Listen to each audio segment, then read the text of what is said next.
where is this rooted from? Right. Because taking away guns, yeah, but they gonna find something else to do. Yeah, I mean, or you gonna get them illegally. I mean, Right. you can take them away, but people still sell them on the street. Right. So it's more so, what's the root of this? Is it how y'all being raised or how the system failed? Because yeah, that kid died, but there's other kids like him who didn't die who was doing crazy now.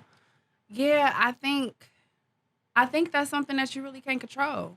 Like, people want gun control, but there's still gonna be guns on the street. You know what I mean? Like, if people want to buy guns, they're gonna buy guns. Mm-hmm. I think it's more so people understanding themselves mentally.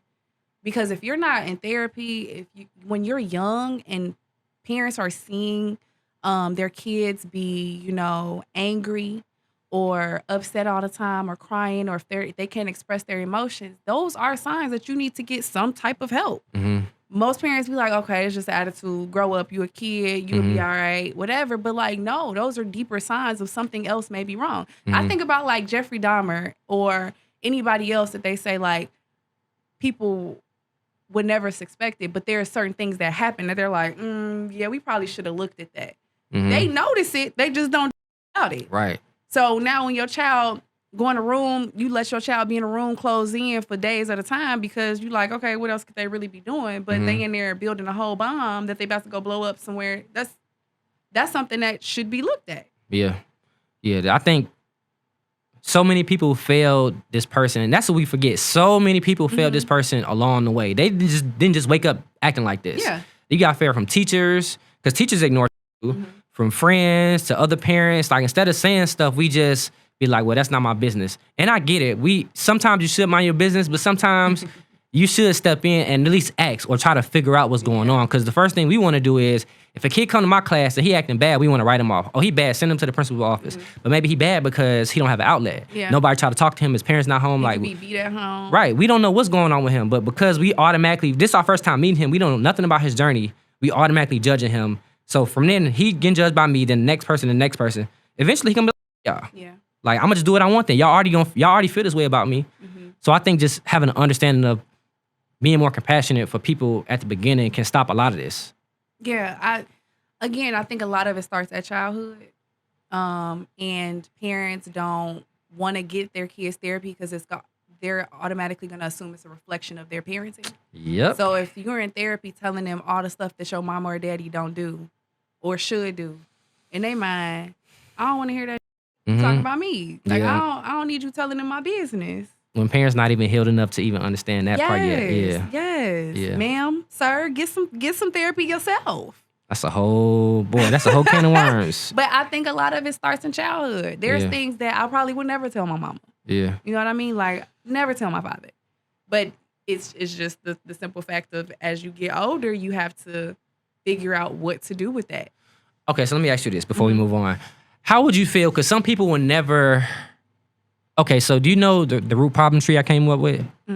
It basically, to sum it up, is just you have a tree. You have, it's like a graph to figure out your problems. You figure out the root. You write on the root of the tree, and the trunk is what came from the biggest problem that came from the root. Okay. And then the branches and the leaves, it's all like products of what came from these things, right? But the thing is attacking the root. So if your root is your parents and you never get us an answer that kind of would help you, how would you personally feel if you never got the closure that you needed? That's what me and my therapist talk about all the time. Interesting. Is that you have to be okay with knowing you may never get the closure that you need. But you have to heal in a way that you can so that you get your own closure. Right. Without hearing it from the people that you need it from. Right. You can't change the other person. You can't change the other people. You can't beg them for an apology. You can't ask them to acknowledge it because most of the time they're not going to acknowledge what you're saying. So you have to come to terms with, this is who you're dealing with. If you're still dealing with that person, this is who I'm dealing with. This is how I deal with it. And I have to heal myself because I'm not going to get that acknowledgement or apology. Okay, last question. So at what point do you deal with them and not deal with them? Meaning, like, it can be anybody. I love my mom or dad or brother or sister enough to have this relationship, but I can't do this part. Or I can't deal with them at all, so I'm cutting them off. Like, at what point do you kind of know how to have that balance? You know your triggers with people. You know what a person can say, what a person can do to trigger you.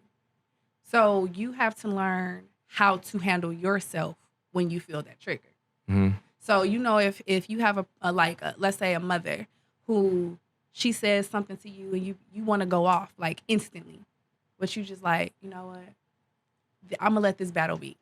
Just let them say what they want to say. Don't acknowledge it. Because I'm going to acknowledge everything. Mm-hmm. That's my problem. Mm-hmm. You say something, I want to make sure I say something back. So that has been my biggest thing with anybody. If it's something that triggers me, just, all right, like, just get quiet, don't say nothing, and let them either continue to talk, because at some point they're going to stop talking. But why are you not supposed to say nothing, though? Because what I want to say is going to continue to fuel the fire. It's not going to. Oh, okay. It's not going to settle the conversation. So it's not with good intention, or? No, it's just like if somebody say something shady. Yeah. You have two choices: say something back, or just be quiet and let them have it. Yeah, but my thing is like, all right, what if you wanna? This is the devil's advocate issue I have with that. Is that do I silence myself and suppress how I feel because I know you about to say some shady? Or do I just say how I feel and then after that I'm cool because whatever you say, I know I ain't gonna get the response. Because it's the back and forth that's gonna come of that, and now you mad. No, but what I'm asking is I'm not doing it for back and forth. Like, Right. say you say something and I say, listen, I love you. That wasn't cool. Blah blah blah. You can say something back. At that point, I said what I need to say. I'm not trying to have a back and forth with you, but I just wanted to say how I felt about it. Yeah, but for me, it's not me telling you like what you just said was not cool. Whatever you just said to me, I'm saying something back to you. Like, So that's what I'm saying. I'm saying something back to you, and it's basically because I'm triggered. So what I'm asking is, it's not with a good intention, meaning like you're not trying to hurt them, but you're trying to respond to. Yeah, like Okay. you're not about to just talk to me crazy. Right. So Okay. that's where you have to learn how to deal with it. So maybe for you, it is saying, hey, what you just said was wrong. For me, it's just not saying nothing at all. Okay, got you. Because for me, it's more so, it's not for you. My response isn't for you to understand. It's for me to release it. Because if I suppress it and then I blow up, there's no like this show. That's why if you notice, I don't argue with people or debate with people like that. Because once I start, so like whatever, once I get to that point, I can be violent. Like I might be violent, but I haven't been that way in like 10 plus years. Like that's why you never see me. How many times have you seen me like really get into it with people? I don't get into it with people because I feel like, for one, we've grown enough to have a conversation figured out. But at the same time, if we getting that far, I feel like you've gone too far with me. Like, because I'm the one who's gonna walk away. But I'm saying I don't need to suppress myself to the point where I'm about to be like any little thing. Because it's the camel's there, the straw that broke the camel's back. Yeah. It could be something little, but I'm more mad about I allow to build up. Yeah. So at that point, once I explode, and you can be like, "What's wrong? Why you doing this?" Oh, that because you did 1, 2, 3, 4, 5, 6, 7, 8, 9, 10. I told you about it. Okay. You didn't want to chill, so no. So now I'm gonna be the bad guy anyway.